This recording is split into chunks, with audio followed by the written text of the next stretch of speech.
Okay, I'm going to read this about Paul, but then I want to say a few personal words. Okay, Paul Cameron is an executive headhunter for the technology industry working the Chicago area marketplace for more than 11 years. This is cool, this part. He is currently serving as the 2009 president of the Illinois Search and Staffing Association. So all the staffing associations in Illinois, he's president. He's a sponsor and a regular co-host of our weekly talk show called Job Talks on WJJG. Paul is the author of the audio training program called Turning Interviews into Offers through Advanced Selling Techniques. Paul is the president and founder of DriveStaff, a technology recruiting firm in Elmhurst, Illinois. Tonight he will be discussing how to get the interview. Now what I want to say is that I followed Paul. We speak in similar circles, and I followed him one month at a meeting, and unbeknownst to me, somebody had listened to Paul, listened to his tapes, and came back in glowing terms and told everybody he got that job because of this tape. Now everybody has to go get one of these tapes, and then I'm supposed to come on after that and talk to them. The tapes are for sale tonight. Yes, the tapes are for sale. But it was just like, you know, could you have just waited until after I spoke or something? Anyway, so. Yes. Thank you, Terry. Anyway, to make a long story short, I value working with both Felice and Paul. And Paul's one of those recruiters that when I send somebody to, I know that they will be taken care of. He's very honest, he's very professional, and it's always, always a pleasure to have you here, Paul, so thank you. Without further ado, Paul. Tell me when to turn the lights on. Well, thank you for inviting me back. Yes. It's one thing to get invited into a room full of 100 women, but it's a whole other thing to get invited back. So I appreciate that, and it's especially meaningful for me because I have hired literally the best administrative assistant that I have ever had to date, and she was a member of this group in Lisle Township. So I've been doing presentations at job clubs for probably 6 or 7 years now, and 99% of the time I talk about specific strategic interviewing strategies, how to sell yourself in an interview, because in my opinion, the most important part of the interview process is, or of the job search process, is the interview, because that's where you're presenting yourself, that's where you're selling yourself. And there's just so many people who go into their interviews with this attitude of, I'm just going to tell them who I am, and I'm not going to misrepresent myself. I'm just going to tell them what I do, and if I'm qualified, then they'll hire me. And if I'm not, well, then they won't hire me. That sound familiar? Well, maybe that's true, but there sure are an awful lot of fully qualified people who are not getting jobs. And likewise, there's a ton of people who are not qualified who are getting jobs. And the reason is because they know how to present themselves in an interview. It comes down to the fact that people know how to, or people hire people they like, and some people know how to present themselves in a likable fashion and some people don't. It's not that you're misrepresenting skills, it's that you know how to present your skills appropriately. So I still stand by that's the most important part of this whole job search process. But as of late, I've had a lot of people say, well, that's nice, and your tools are good, and I know a few people in here have the tapes and whatnot, and I've seen several people who are just at Friday's Job Club, like Maria and Karen and Leslie and several people. And I'm glad you came to this. A lot of them come to me and say, that's nice, I'd use your tips if I can get the interview, but I got to get the interview first. Okay, well, good point. So tonight we're going to talk about getting the interview. There are 3 critical elements to getting interviews. Tailored resumes, the 3 T's. The tailored resumes, targeted company lists, and telephones. All right, we're going to go into each one of them in some detail. Where my experience comes from is 11 years of handing actual resumes to actual hiring managers and listening to what they tell me about what they liked and what they didn't like about those resumes. Listening to them tell me, hey, I'm not going to interview that person because that was the worst resume I've ever seen. Then I have to spend the next 15 minutes telling them why, this is not a resume writer, this is a Unix admin, you need to bring that person in, so on and so forth. And I find out what they like and what they don't like. The first thing I can tell you, and this is going to seem like a well duh type of a statement, but the first thing that employers are looking for on your resume are the skills that they need done in that particular job. All right, obviously that makes sense. They're looking for what they need to fill that job. Okay, everybody knows that. But why do you spend so much time fixing that cover letter and not tailoring the resume? because that's what they're looking at. So you need to come up with a way to tailor every single resume to every single job. And yes, that's a lot of work to tailor all those resumes. I'm sending out so many resumes, so on and so forth. Think about this. List out the top 5 most important things in your life. Your career will almost always make that top 5. What's more important, watching Idle Americans or American Idol, or fixing up your resume? You can tape the show, go back later and, do the research that you need to do. You need to tailor it. There's a couple of specific places you can do that. First off is in the profile of the summary statement. All right, and I highly recommend you use a profile or a summary statement rather than an objective. Employers don't care what you want. All right, now that's not because they're mean or they don't, they're rude or callous or anything along those lines, but the reality is the employer does not know you. So they do not care what you want. All they care about is I have this need and I need to fill it, if that makes sense. So you want to just tell them what you do and how you do it. Right? Start with a profile statement. I've got on here, employers want to see people who can do what they need done. Now this is an actual example here, what I've got in the professional summary up here. This was a resume that was sent in to me for a project management position. She sent this to me probably a month and a half ago or so. I have a project management position for a data warehousing company where they're looking for somebody who can manage the projects of consolidating their data centers into smaller data centers or consolidating from like 10 down to 1 or along those lines. Okay, so this is the sample that she gave me, or the resume that I got. Over 15 years of progressive success within data management, process improvement, operations management, IT security, infrastructure environment, business continuity, application, blah, blah, blah, blah, blah. MBA, PMP, Six Sigma Black Belt, strategic and results-oriented professional with a track record of consistent achievement. That's very, very nice, and that's very, very impressive. That went in my B pile. I've got an A pile and I got a B pile. I'm calling the A pile first. The reason it went in my B pile is because I'm looking for someone who can manage data center migrations and data center consolidation projects. That doesn't tell me that's what that person does, right? Now, eventually I did talk to this person, and I found out, oh my goodness, this person has a ton of experience in data center migration. Why don't we put that in there? So I had her tailor her resume, and this is what we put in there after we talked. Over 15 years of progressive success within the data warehousing architecture, process improvement, so on and so forth, successfully migrated 10 plus data centers, domestic and international, into one centralized data center, including 2 disaster recovery sites, MBA, so on and so forth. That hit the nail right on the head. That says to the employer, when I send that resume over there, this person does what you do. And that's what they're looking for, because that's all they care about. Does that make sense where I'm going with this? Okay. So, next piece of it. I highly, highly recommend a chronological resume versus a functional resume. In fact, I will not send a functional resume to any of my clients. Functional resumes, if you don't know the difference, a chronological resume says what you did, who you worked for, when you worked there, your position title, and what you did while you were there. A functional resume says, here's my management skills. Here's my data center skills. Here's my development skills. Here's this and that.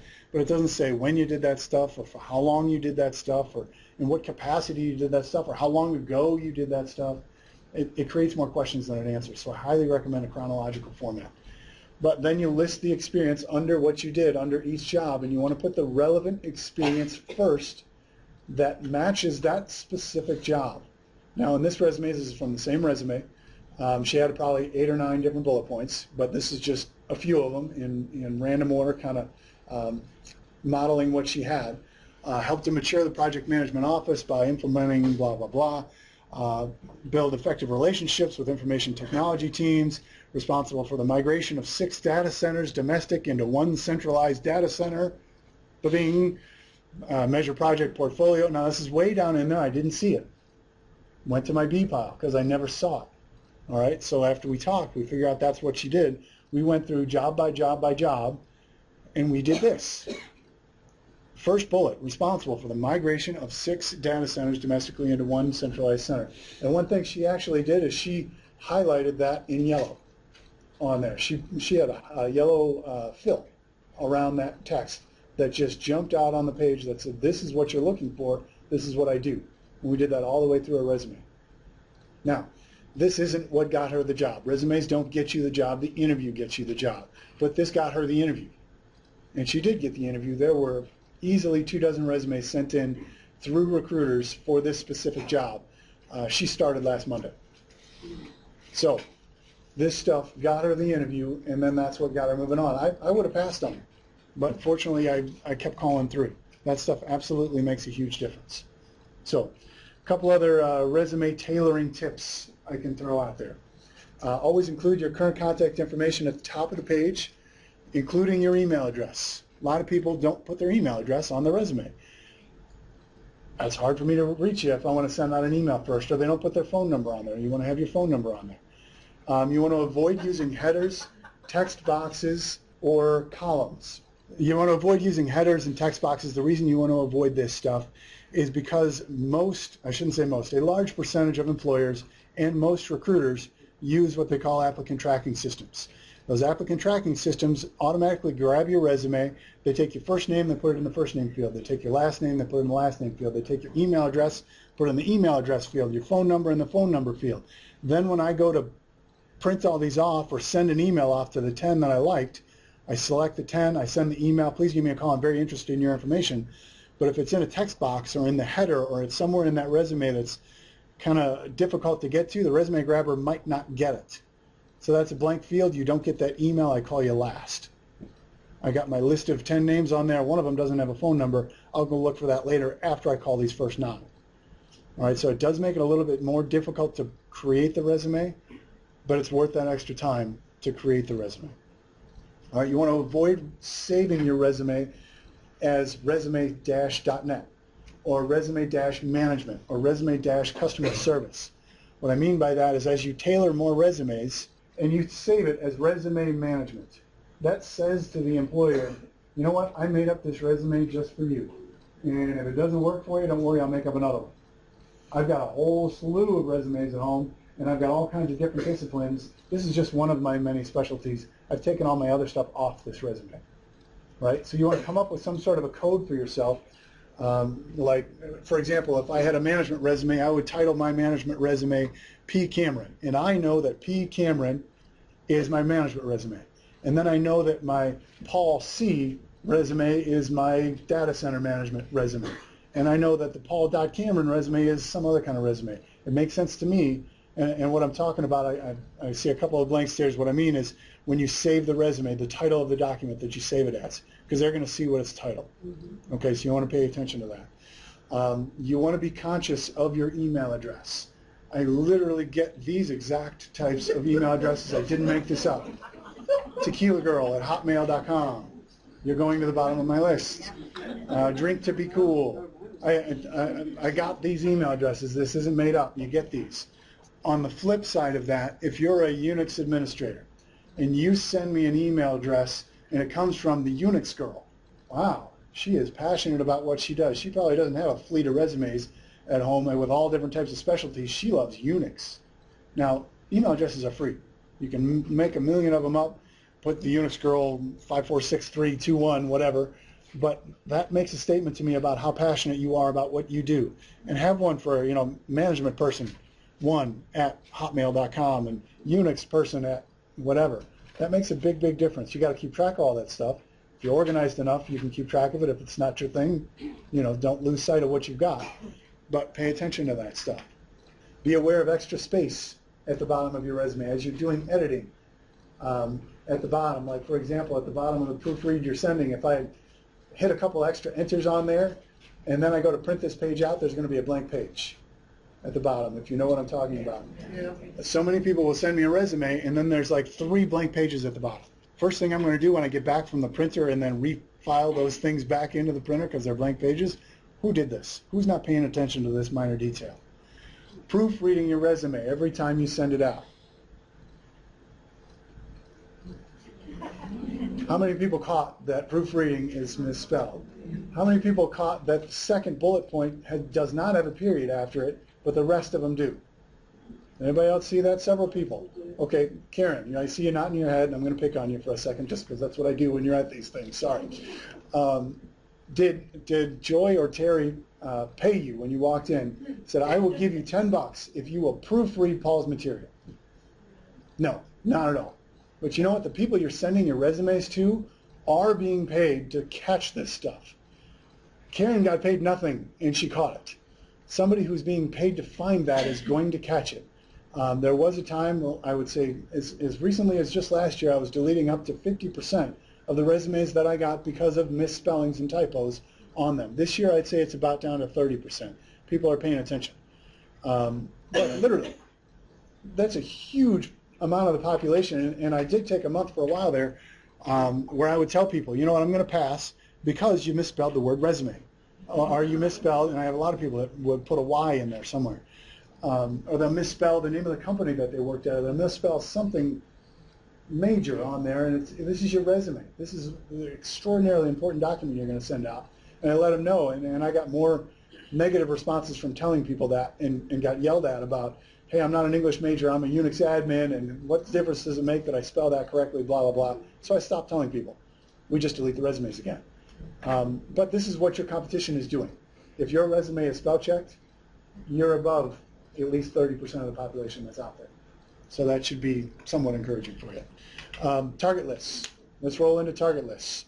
Where do you get your target lists? Well, first off, you want to try searching the standard industry codes of all of your previous employers. All right?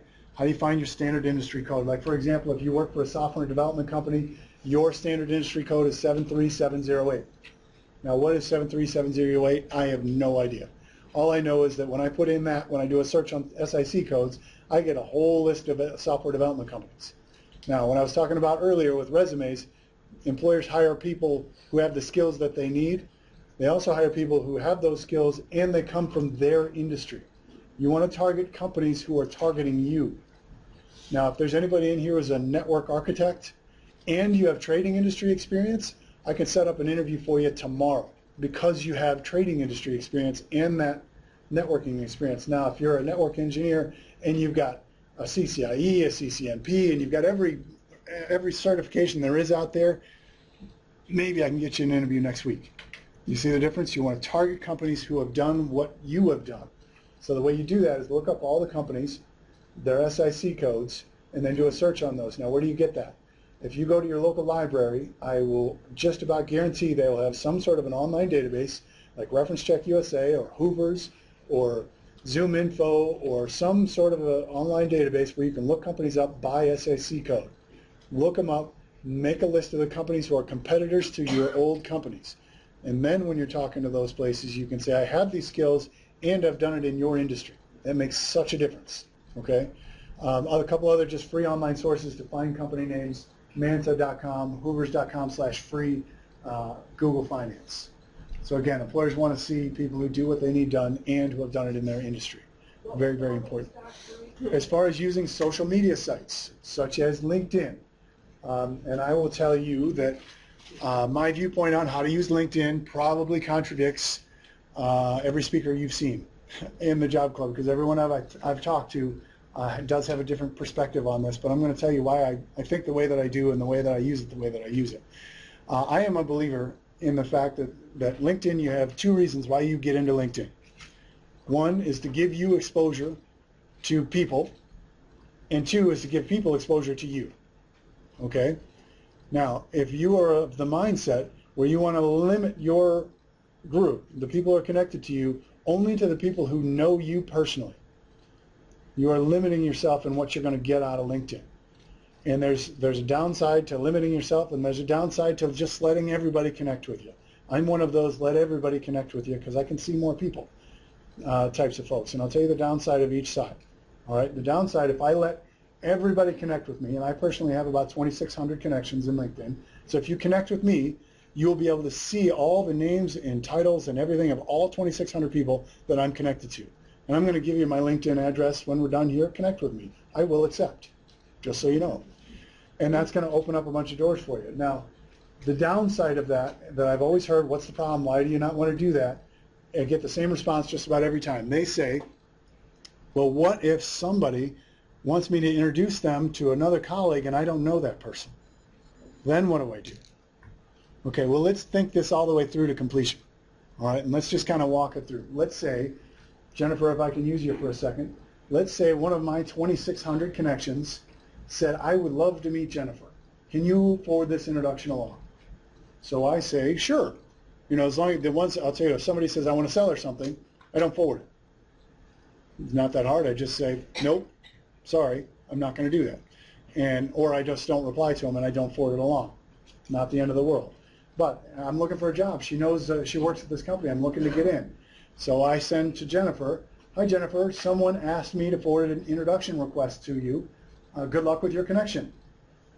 Now, from Jennifer's perspective, is she going to sit there and think, ugh, I can't believe I connected with that Paul Cameron. Oh my God, he's trying to introduce me to somebody who wants to meet me. Oh, why did I do that? That's the fear, that they're going to hate you because you forwarded an introduction along. Realistically, they're not going to do that. And if you would hate me for forwarding an introduction along, don't connect with me, please, because I'm going to forward them along, just so you know. But if it's me and someone wants to meet me, cool. How can I further my reputation by helping you is my objective. And this just gives me an opportunity to try to help more people, which gets more people talking positively about me. So why not connect with everybody that you possibly can? So that's my little spiel on LinkedIn. I highly recommend that you link up. 3 easy ways to find target companies within LinkedIn. First off, do a search for people who do what you do. All right? If you're a Unix admin, look for Unix admins in your area. If you're a project manager, look for project managers in your area. Okay? Look at their profiles. Where did those people work? Now you have a list of places who use people who do what you do. Great way to find a list of companies. And then do a search, a people search, through LinkedIn at those companies to find out who you know at those companies. And again, if you limit your connections, the number of profiles of people who do what you do will be limited, and the number of people you can find who work at those companies will be limited for the sake of not introducing somebody to someone else. But this is a tremendous tool, and it's a great tool for us. If I've got a great Unix admin, that's the first thing I'm going to do. I'm going to take a look in LinkedIn, see what companies use Unix admins. And then I'm going to take a look, who are the hiring managers of those particular companies? And that's where I'm going to target. Does that make sense? So then I just do a quick Indeed search or do a Simply Hired search. And if you're not familiar with those, they're just search engine, job search engine aggregates. So they put all the postings from various searches like Monster and Dice and whatever, computerjobs.com and all the different sites that are out there, and aggregates them into one spot, see if they have any openings, and then I would bookmark their pages in watchthatpage.com. Is there anybody who does not know what watchthatpage.com is? Okay, a few people. Okay, this is probably one of the most wonderful, magical sites on the internet. What this does is if you go to the career page of a company, I'm sure there's more than one person in here who goes regularly to specific companies' career pages and checks them every day, checks them every week. Now, if you go to that page and it's just got a list of their positions, it doesn't say what positions are you looking for, accounting, where do you want to look in Illinois.